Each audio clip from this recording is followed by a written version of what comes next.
Na verdade, é uma aula só, porque uma serve para muita coisa, né? Vamos lá.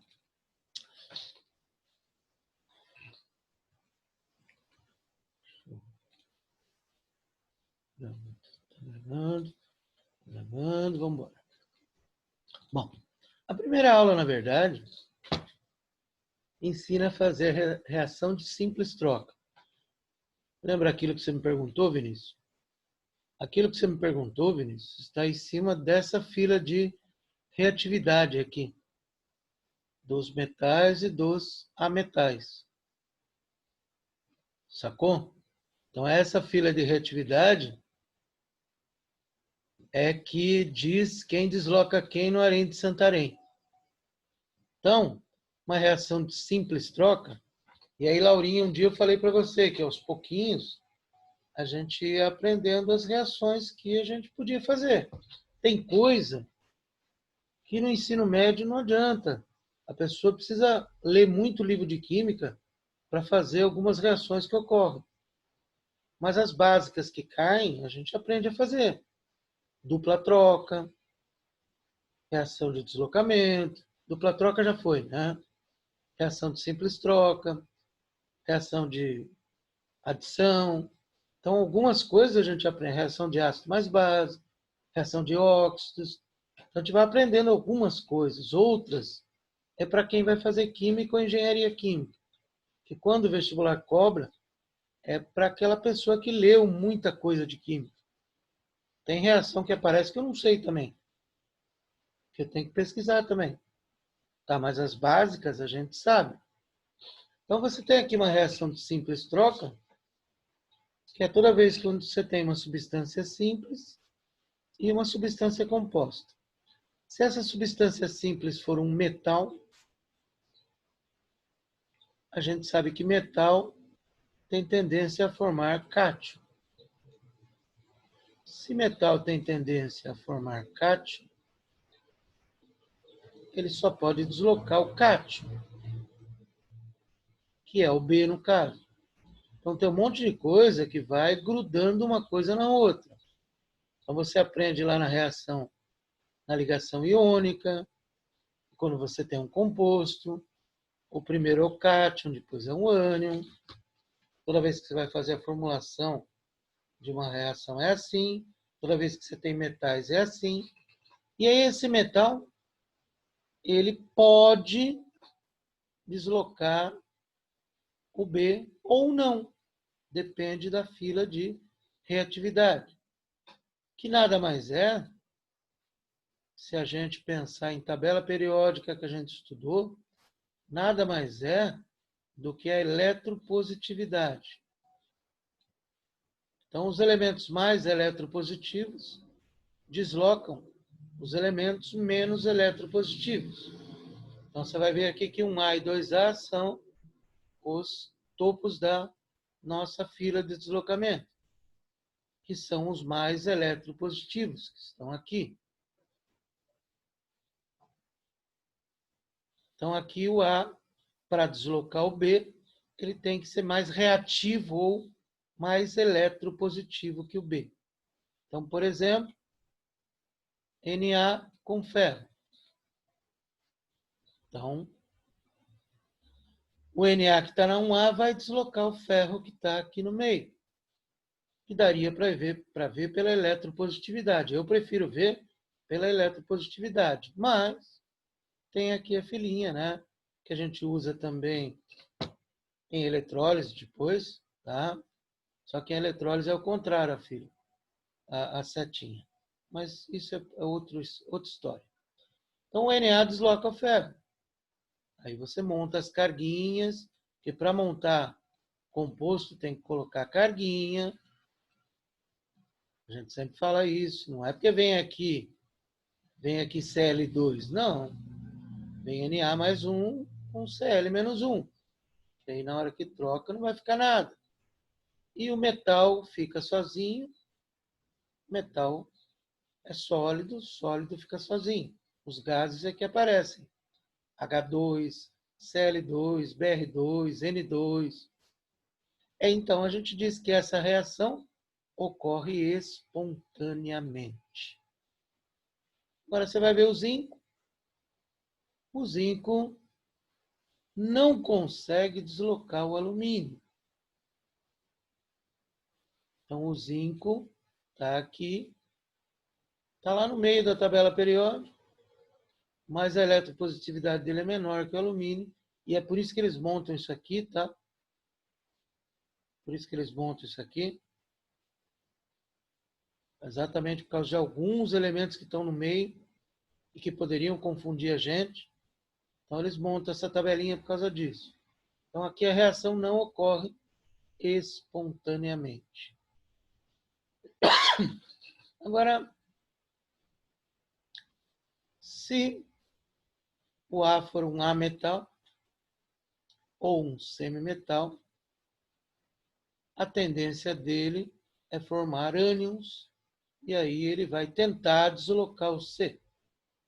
Então, se ele for um ametal ou um semimetal, aí eu já tenho que olhar na tabelinha de ametais e semimetais, que nada mais é do que eletronegatividade.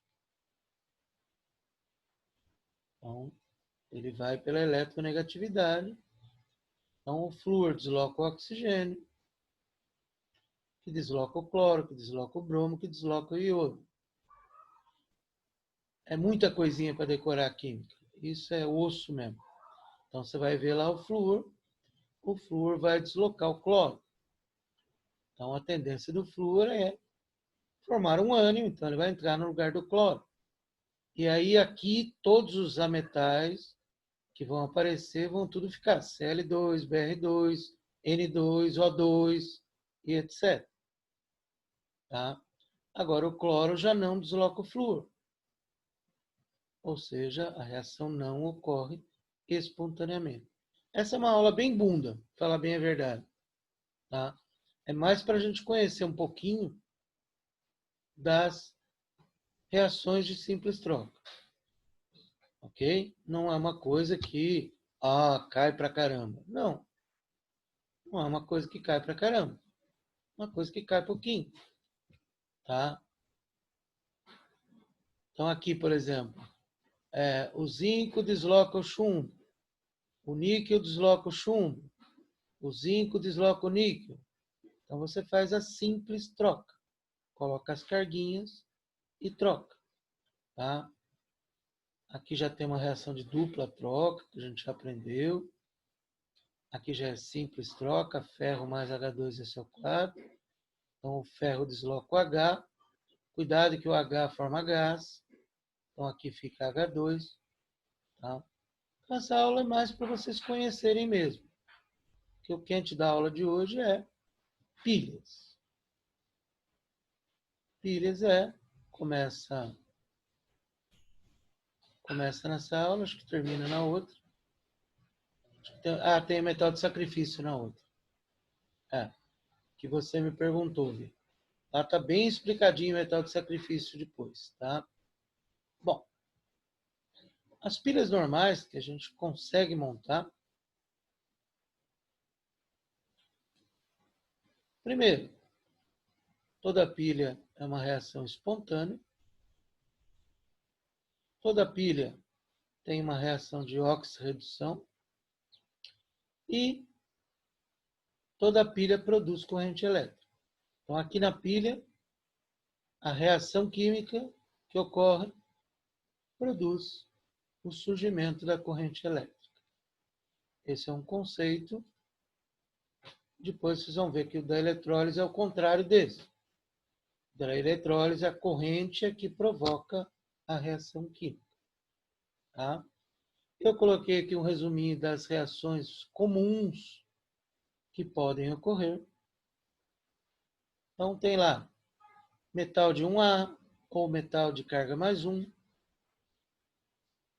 que aqui está sofrendo uma redução, porque está indo de 1 para 0.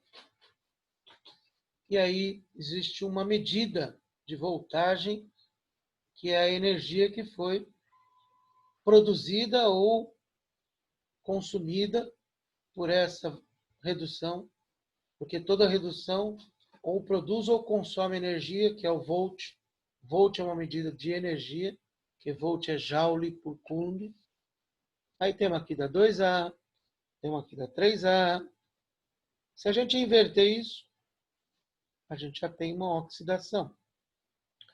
E aí a voltagem seria de oxidação. Tá? Então aqui, vamos imaginar que aqui seja mais 2 volts. Potencial de redução de X.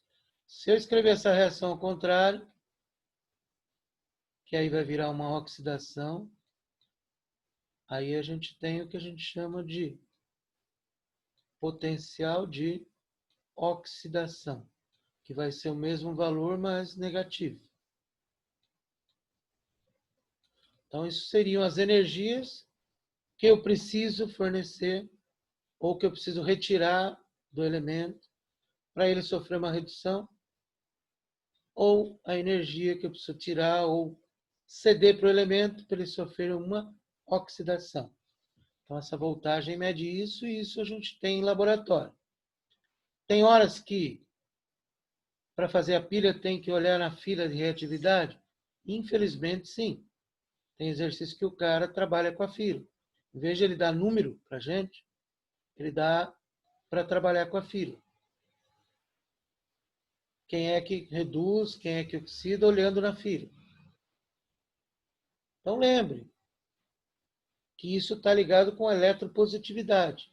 Quanto mais eletropositivo, mais tendência ele tem de doar elétrons. Então, se você tiver que trabalhar sem números, você vai trabalhar com a fila de reatividade. Por isso que a reação de simples troca vem um pouquinho antes de pilhas. Ok? Bom, o que nós vamos falar? De como é que monta a pilha. Primeira coisa que eu vou olhar são os potenciais de redução, que é normal dele dar. Normal ele dá o potencial de redução. Então, a gente conhecendo os valores, que a gente não tem que olhar em fila nenhuma, primeira coisa que eu tenho que ter na cabeça é que o maior valor numérico reduz. Se eu tenho um potencial de redução, aí eu vou comparar os dois potenciais que ele deu, e aí você vai ter isso na cabeça, que o maior valor reduz. Maior valor numérico, vocês já vão entender. O ânodo oxida, polo negativo da pilha, cátodo reduz, polo positivo, lembre do CRAL. Cátodo reduz, ânodo oxida, e CRAL no Moreira. Cátodo reduz, Grau é ânodo minado. oxida, e CRAL no Moreira. Famoso bar do CRAL. É isso aí, Gal. Bar. Boa, Igor. E pau no Moreira. E aí é claro que Pau no C. se o ânodo oxida, quem oxida perde elétrons. Então isso quer dizer que o fluxo de elétrons é sempre do ânodo para o cátodo.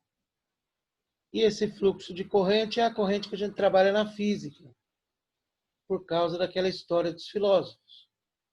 Porque antigamente, os filósofos lá no comecinho achavam que os prótons é que andavam. Aí depois isso foi derrubado. Aí descobriu-se que não eram os prótons que andavam, que eram os elétrons. Aí o que aconteceu? Aí eles criaram uma coisa para o aluno ter mais trabalho. Essa corrente é a chamada corrente convencional, que é a corrente dos filósofos, que a gente usa na física.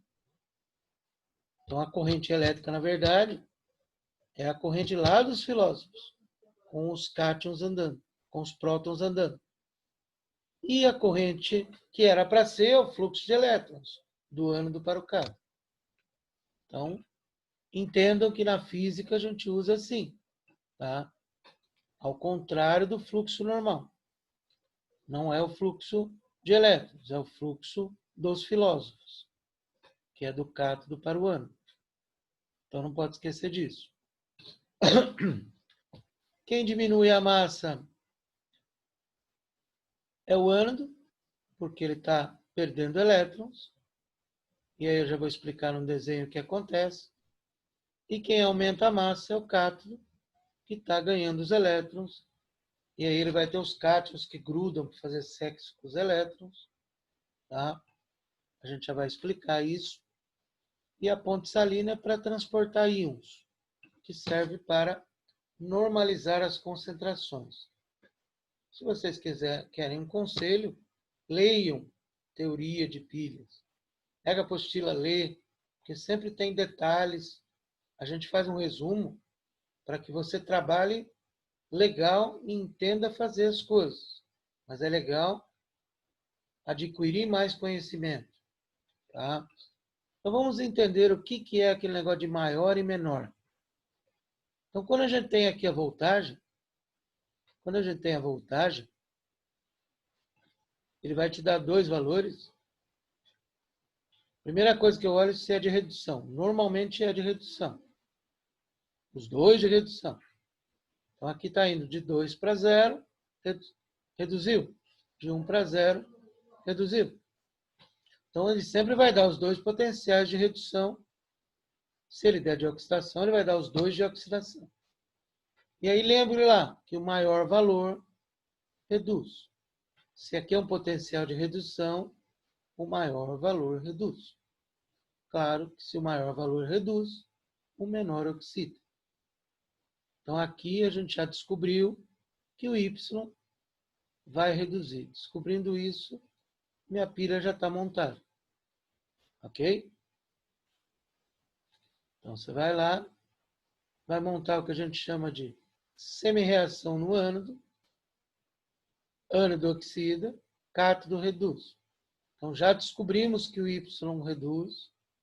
Então a equação de Y eu vou montar igual que está aqui. Y mais um elétron, dando Y, com 2,5 volts. E a do ânodo eu vou ter que inverter. Uma delas sempre tem que inverter. Certo? Porque aqui no ânodo tem que oxidar. E o X vai sofrer oxidação. Então eu inverto. E aí inverte o sinal de expoente. Não tem fórmula para calcular força eletromotriz. Não vá atrás de apostila. Tá? Não vá atrás de apostila. Porque a apostila ela monta uma fórmula lá. E de redução menos E de oxidação. Não precisa disso. Isso aí é besteira. Tá? Não precisa disso. Você inverteu. É só pegar esses valores e somar do jeito que está aqui. Sem fórmula nenhuma. Se for um positivo ou negativo, claro, você vai tirar. Então, 1,5 mais 2,5, 4 volts. Para você fazer a reação global da pilha, tem que sumir com os elétrons. Então, como aqui tem um elétron, aqui tem 2 elétrons, você vai multiplicar aqui por 2. E aí vai ficar x mais 2y, x mais 2 mais 2y. Então, essa é a reação global da pilha.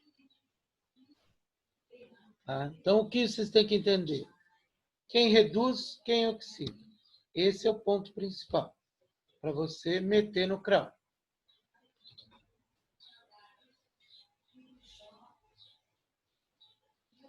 Fluxo de elétrons de X para Y, fluxo de corrente é o contrário sempre.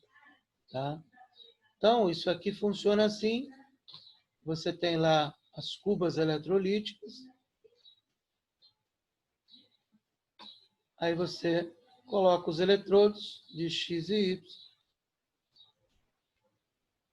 X e Y.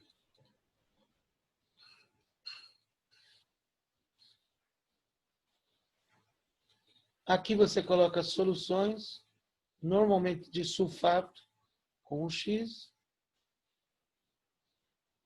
X acho que é mais 2, se não me engano.